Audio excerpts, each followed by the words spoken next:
Water Resource Minister Awangbow Newmai has emphasized the importance of preserving cultural identity and tradition amid development trends while extending greetings on the occasion of Mera Hauchongba Festival. Speaking at the event organized by State-Level Organizing Committee at Kangla, he noted that despite differences in religion, all people are children of one God and must live in harmony. He added that the festival holds deep sentimental value as it celebrates the brotherhood among indigenous communities in Manipur. The minister also highlighted the role of people in promoting peace in the state, urging them to cooperate with government's efforts to resolve ongoing conflicts.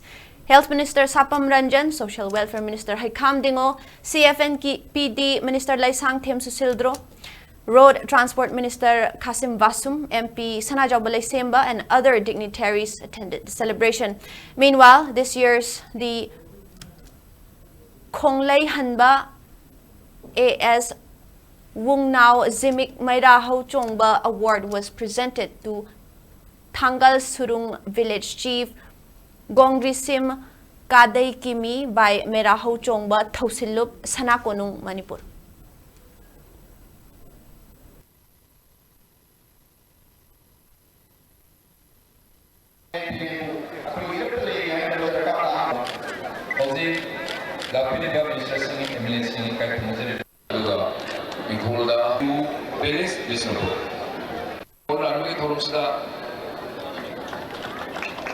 Kabidon Kolmi, Uzasiki Mapamdani, Merupi, Uzikudol Gambire.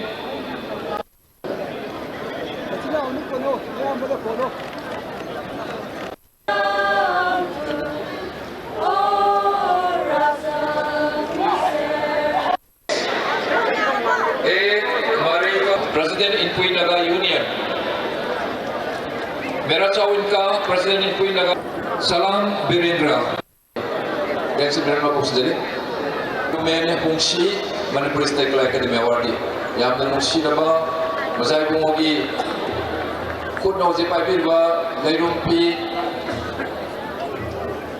Newmai Hungshi, Ozasi Mapunda, Kudol Tabiri, Ozasi Manipuri State Academy Award.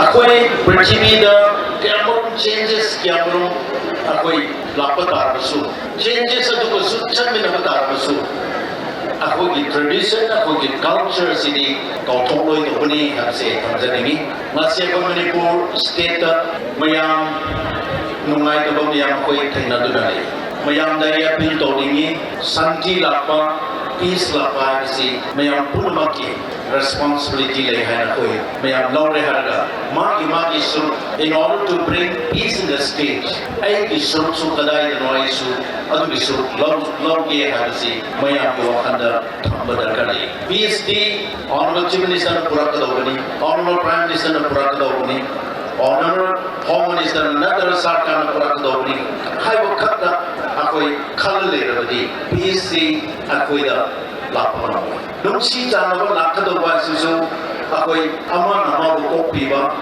galwena kop na galwena akoi the wakan patta basu khandarwa akoi the wakan adu gi wakan se loina lato darkar is like rabadi progress su le akoi future su le santi hadise akoi housing mayam ki apak do nam di sur su le hasi nam di part su le now the responsibility should lay hasi mayam khansi aman amabu point out torga aman amabu blame tiraga maran tiraga le radi isla